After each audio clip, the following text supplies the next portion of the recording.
Hi guys, this is your lady again, Lioness Lizzie, and we are here for the second part of our video. You won't believe what happened the other day.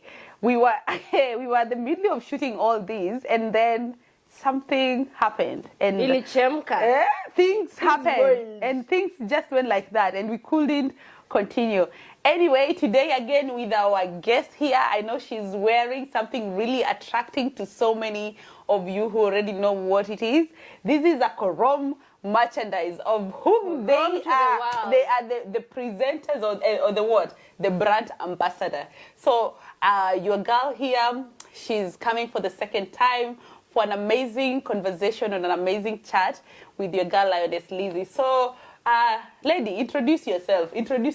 Again, it's Val Kisorio.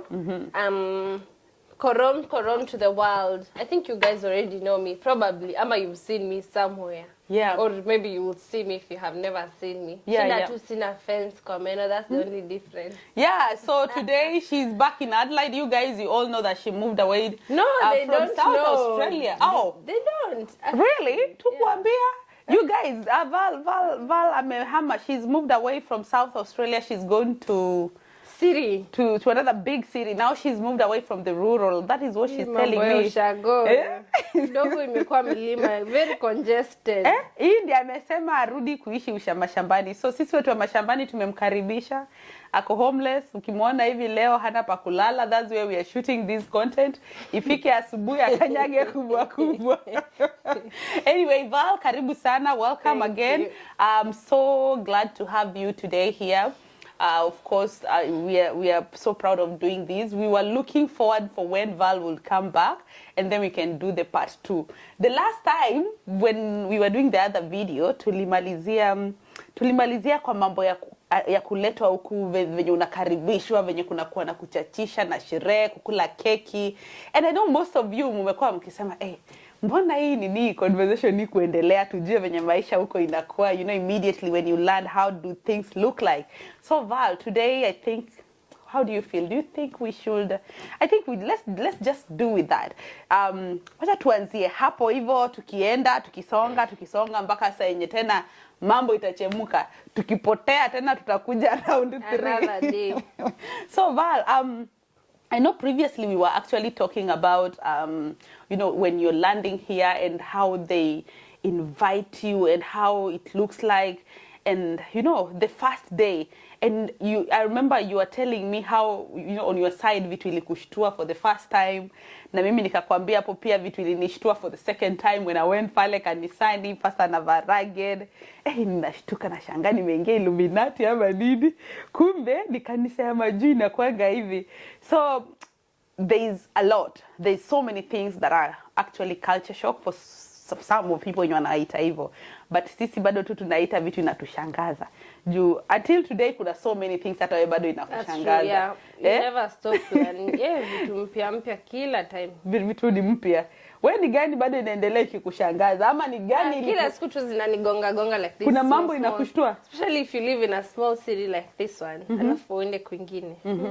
Utakuwa unashangaa. Unashangazwa na nini tena? Vitu tu vingi, yani kama nini sasa? I think umeanza kuzoea mpaka hata uoni ni gani inakushtua tena. Yeah, like ukiona your time ndio unashtuka and then you're like, oh okay. Inakuwa part of it. Yeah. So watu wenye wanakuja huku wakwe, should they be willing for a change? Ama what do you think they need to prepare? Be like, what will you tell someone mwenye anaingia Australia maybe next week? This is someone mwenye anakuja huku for the very first time, ajai travel. Unaweza mwambia nini? I think first of all, mwanzo ukiwa hapo hivyo Kenya, kama unakuja huku, kama ukuji kwa mamako mzazi au babako au dadako, jua anything can happen.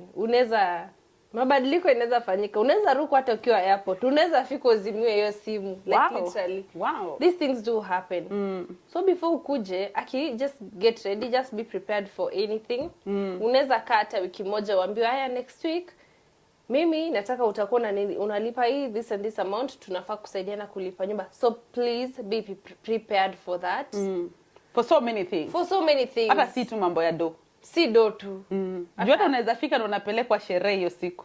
Yes. Unashtuka. Masherehe za huku unajua pia kidogo ni different. Kuna so many things kama ni mtu fisi. Kuna so many things hauwezi fanya for the first time. Mama, not even for the first time that we don't do here. Unajua ile mambo ya kudance, unashika msichana wowote hapo na umjui, huko ni vitu inaweza kuweka into a very big shit. Kuna vitu huwezi ongea, kuna vitu wacha niwarudishe pale. Kuna siku tumeenda na Val, tumeenda out, tumepiga sherehe hapo. Si baadaye tulikuwa tunapenda, sisi ni watu tunapenda maisha, good life. Unajua maisha tu mzuri. So tumeenda out hapo, mambo ikachemuka hiyo siku. Nakumbuka club na Val tunaulizana, tunaenda tunachungulia. Sitawaambia story nini, lakini it was something that ilitushtua sana. But kwa sababu we don't have a right of kuongea ama kusema anything, so tulikuwa tunashtuka tu tukiangalia na tunanyamaza. Vala naita Vala, anambia kuja ona, yeye ananiambia bado inaenda inachemka. But sasa kuna so many rights kwa hii nchi. Kuna vitu mingi sana zenye inabidi unyamazia hata ukiona, kwa sababu kwako with where you're coming from, maybe these things are very illegal. These things there are things that hawezi ongelea. But huku ni normal. That's like true.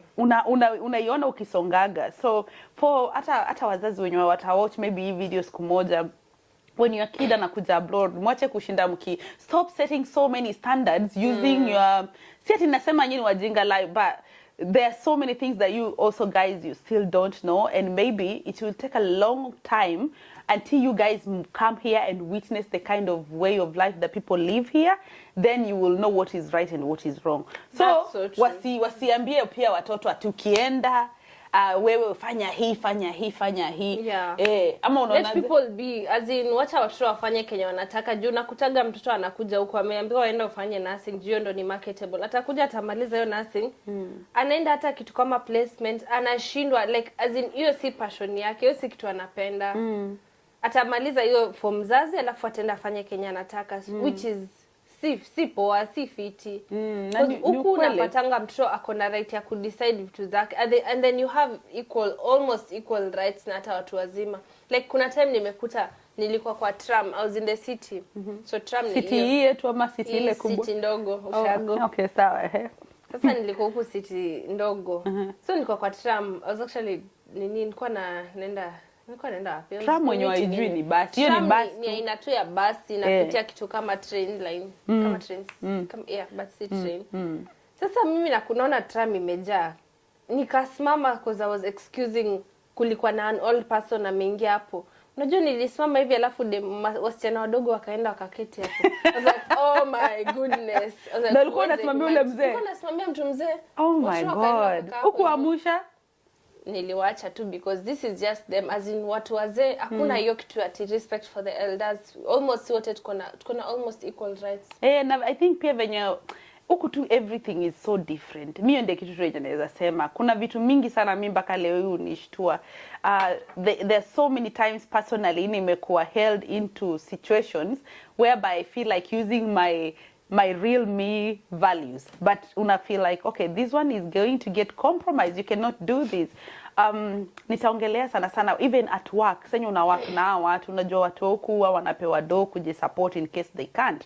So saa zingine unaweza kuwa unaangalia msaidia, unaona mtu mimi ninaweza msaidia hii na hii, but you have the limit, you have the boundaries. Kuna vitu huwezi fanya, na ukifanya it is illegal, utachukuliwa, they will take hatua. Anyway, tukiingia kwa hizi vitu I think tutawasumbua sana, kwa sababu itawamekea sense sana. I think just the simple way ni kuambia msemo mwenye unakuja huku, whenever you are coming, be so prepared of anything, from kurukwa, from kupewa mabills ukiwa tu one day old, kufika huku kuwa frustrated, kufika huku you don't understand anything. Kuna so many people things. Are busy. Kwanza huku wase wako busy. Usione ati umekuja hapa juu ule ni baba wako ama mtu anajuana na wazazi wenu wanajuana. Atakuwa hapo na wewe full time. Utakuta anaishi hata place yenye ni like an hour drive away from you.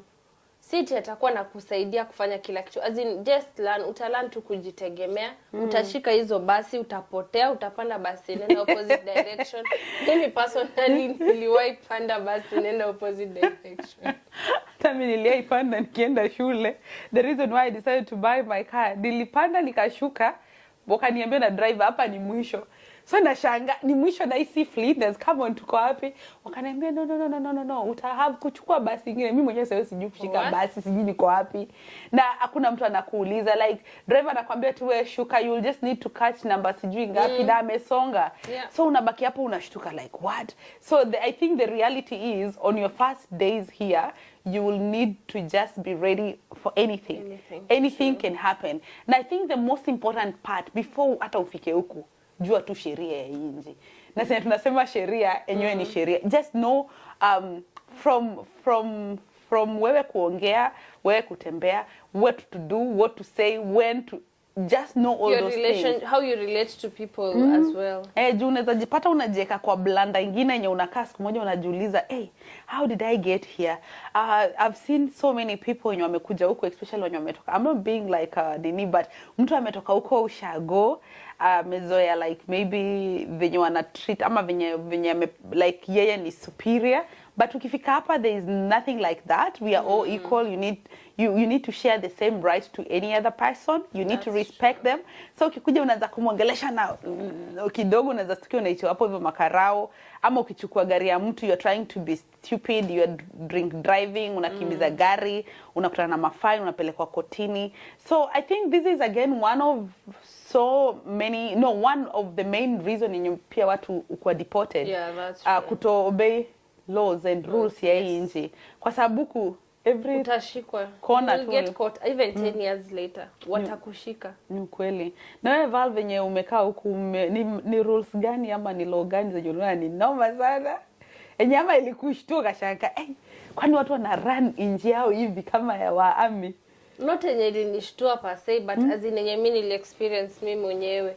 Speed hiyo siku hata I didn't even know your place. Sijui kama sikujua ilikuwa 50 zone ama tu nilikuwa tu na rush, because I was also rushing to work. Hiyo fine ndio ilinishtua hivi, like 5 years speed. Aya, umeipata fine? Yeah, moja. Yeah. Wow. Speed.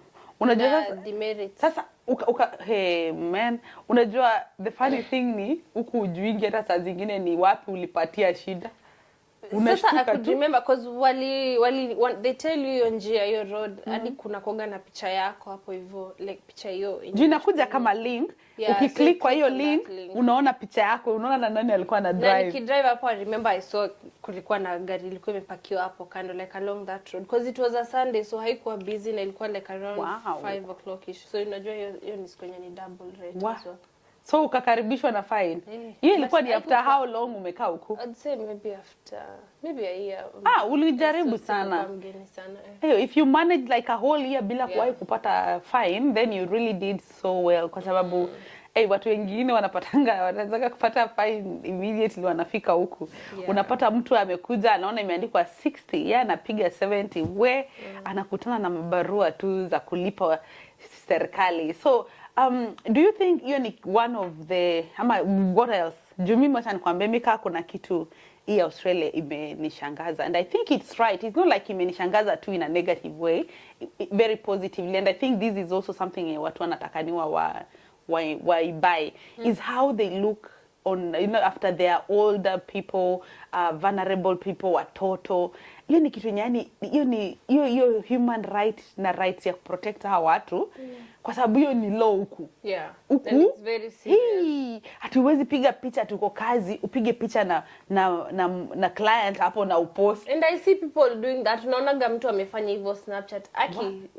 Ile siku utashikwa. Mimi kuna watu wanafanya hivyo. Oh my god, hiyo ni kitu inaweza kukuletea shida. Hiyo ni kitu yenye hata itakani ujaribu kufanya. Juu rights zao watu, lack of knowledge. Hao watu wako na rights. Mimi nikisoma garden yangu when I was in university, that is when I realized that these things are serious. Kwa sababu kuna act, unaanza kusikia code of conduct, sijui privacy, sijui what, sijui mpaka unaanza kushtuka. Unaambiwa tu you just taking that photo, utakuwa umebleach all this. Unaangalia uko like what? Na unajua unaanza kuambiwa hii itakupea kifungu ya hii hii itakupea kifungu ya hii itakupatia ufungue for this time. So I think that is one thing yenye ilinishtua sana sana sana. A little bit about mambo ya fine, mambo ya barabara na how polisi wanatafutaga watu ikiwa umefanya makosa. Nilikuwa nimeshajua before nikuje. But hii ya vulnerable people akisikuwa najua ati ukipiga mtoto anaenda. Ukiabuse bibi unafukuzwa na unafungwa. Unaweza pigia polisi. Those are things yenye ilinishtua. Unaweza pigia polisi umwambie yo this person in my house amekuja anani harass. Wanakuja immediately. Na wanamtoa anamwambia boys out. And they don't even need to have evidence. That's the worst part of it. Unakuja unaambiwa kanyaga. Kuna evidence ukweli kabisa. Me I think hizo ndio vitu ilinishtua.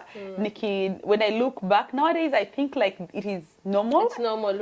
Nimeshazoea but pia mimi nikiingia hapa hivi like when I get into social media and I see how people are treated in some other countries even back home, mimi ushangaa, I feel like what? I think this is one of the things nitakanwe ku implemented huko nyumbani so that the value for people, the humanity part irudishwe ya by force. So that when you are outside there you respect people's privacy. When you are doing things it's certainly for the sake of kukwati you are raising money, atibora you are earning an income out of it, you don't care about how you're making people feel. Alafu kuna one thing yenye mpaka leo hii nimelearn sana kwa hii system ya hii nchi. Mimi previously sikujua kitu kama trauma ina exist. Mimi nimekuja kujua trauma iko venye nimefika Australia mpaka mimi nikajidiagnose ukaona uko na trauma. Niko na I have things yenye nataka ni work on in my life. Siko najua. That's true. I used to know like some of the things enye imenihapenia ama some of the things enye imetuhapenia tukiwa wadogo ama on our way of growing and all that. I used to know that those were just normal things as in life. That's it. Mambo ya trauma kidogo ama bado hata mimi trauma nimekuja kulearn huku hivi funny enough. And then unaanza kurealize you learn about yourself, your personality, your attachment styles. Hizo ni vitu zenye nimekuja kulearn huku. And then una learn kwamba some things, the way you act ama the way you react to things ni because of your traumas. Vitu yenye liko happen kitambo. Either ukiwa mdogo cause hiyo ndio ina shape how you respond kwa vitu in the future.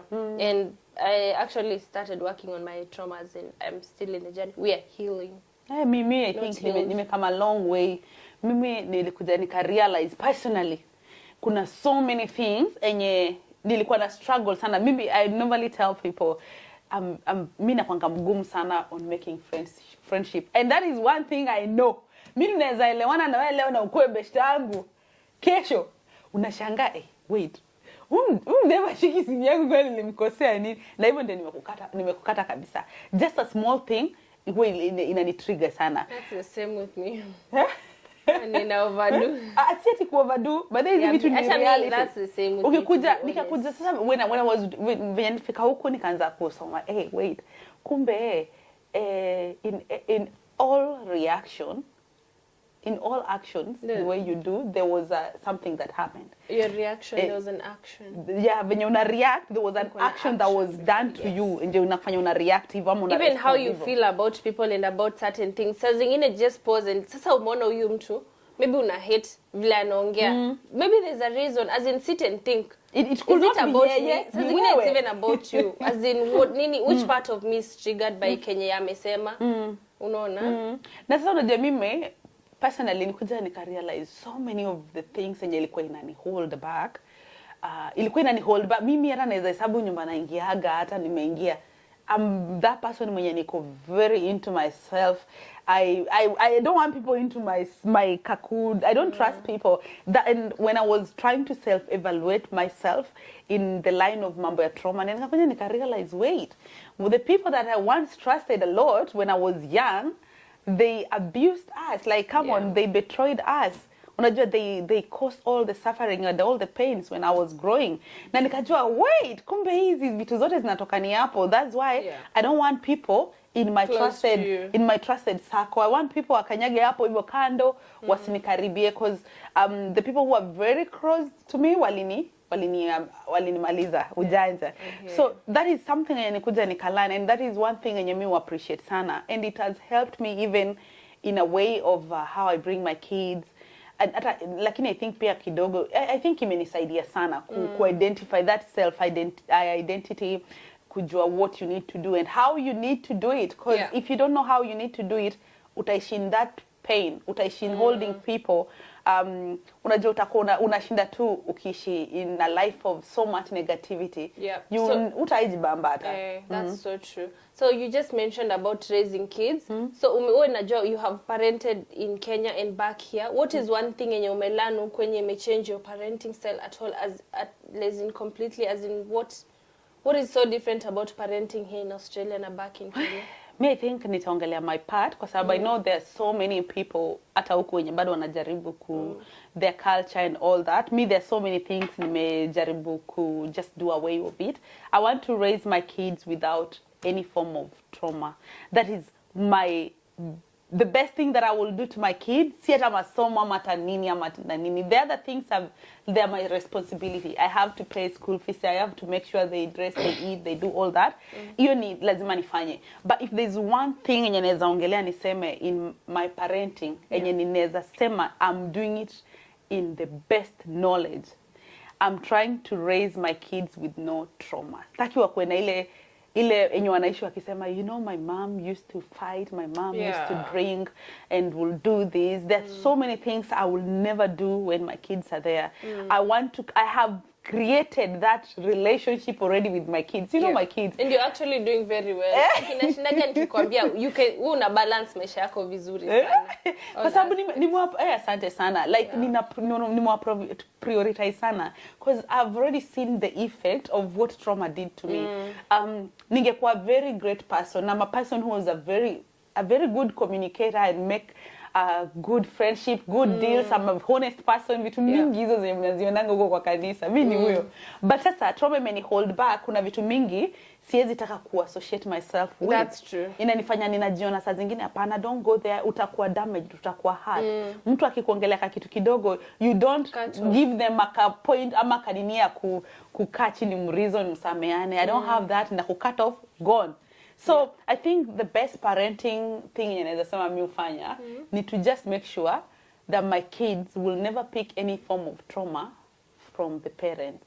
Any other person, tumeshaeka boundaries. And that is one thing I do it better kwa sababu I realize na nikisema hivi nimewa kwa department ya watoto huku ninaelewa so many things about rules na law na all the things ina mambo ya watoto.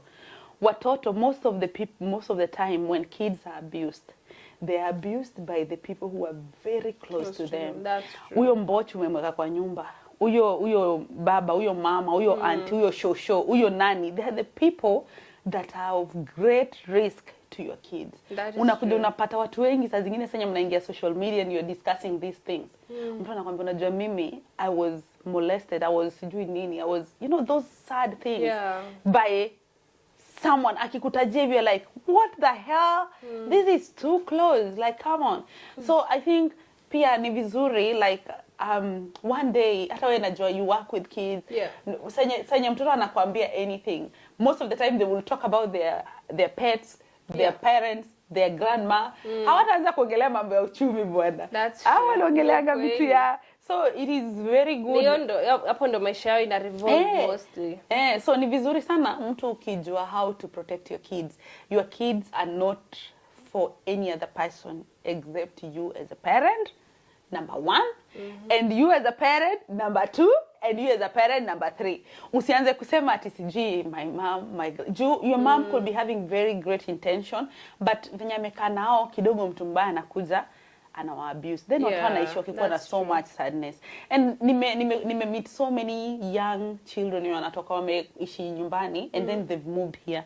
When they tell you some stories and you unadhani ni normal, kwani umeanza kushtuka, mbona umeanza kushika hivi? Unashangaa ama inaanza if you feel like it's too much. No, I'm okay, I'm actually okay because I can't give parenting advice per se. Mimi si mzazi, just I have not lived your experience. But napenda watoto sana. I work with children as well, but nasikiza Unasikiza hii advice uta apply wapi? From mtu mwenye amelea. Unajua sasa kwa doli. Kulea usileta kulea hata doli peke yake. Huku ni noma. So, my people, what was I saying? Like, I've had so many kids when wametoka nyumbani, and most of the time when you find me with young people, mi utaka kusikia sana the experience ya huko nyumbani. Wewe unadhani senye watu wanalelewa huko nyumbani, the things that we do to children there, you think it's normal until when they come here and then they realize, wait, these people are abusing me. Because the first thing that these children are taught ni mambo ya their safety, mambo ya strangers, mambo ya their rights, who to call. Na huku wanafunzishanga watoto, mtu wa kwanza, the first person to trust is your parent na police. Yani huku hakuna ati wanaweza kusema your grandmother, neighbor next door. Wanaambiwaga if you are in trouble, call. Kwanza huku, that's why watoto wanakuwa na simu wakienda shule. It is for their safety.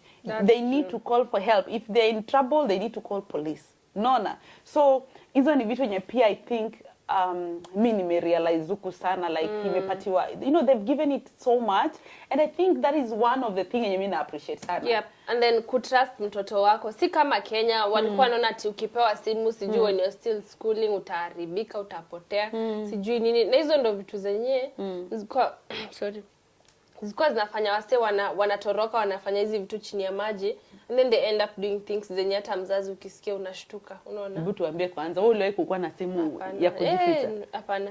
I was a good girl. Mimi ni mtoto mzuri. Wow, mimi nakumbuka. Na nyingine hapo but iko ya kuficha ulipewa. It was ilikuwa my sister's, hey, and then cool kid. Karibika anyway. Wow. Mimi niliwahi kukuwa na simu ya kuomba, nikaficha. Na sasa ikukuwa na line yangu. Alafu yani umeona ukaambia mtu nisaidie na simu yako, akitu nikae naye. Alafu ilikuwa ni ile yenye unaifungua hivi, alafu ikipigwa inawaka huko. Sasa akaniambia pana. Nikamwambia please, nikae tu naye, kesho nakupatia. Akanipea. Akaniambia basi sasa ikipigwa usishike. Nikachukua hiyo simu. So mimi nimekaa hivi, tuko na mamangu na ilikuwa ni giza. Ikaanza kuwaka. I was like, me, I don't know how to do this. Oh my God, huyu mteja alisahau simu yake. Do you know my mama alihave kuamka kutafuta kurudisha. Hakukuwa anajua mimi niliomba, yani ile yenye nimeomba, nasema mnisaidie na simu tu nikae nayo. So mkarudisha simu usiku? My mama alirudisha, juu alikuwa anajua ni nani.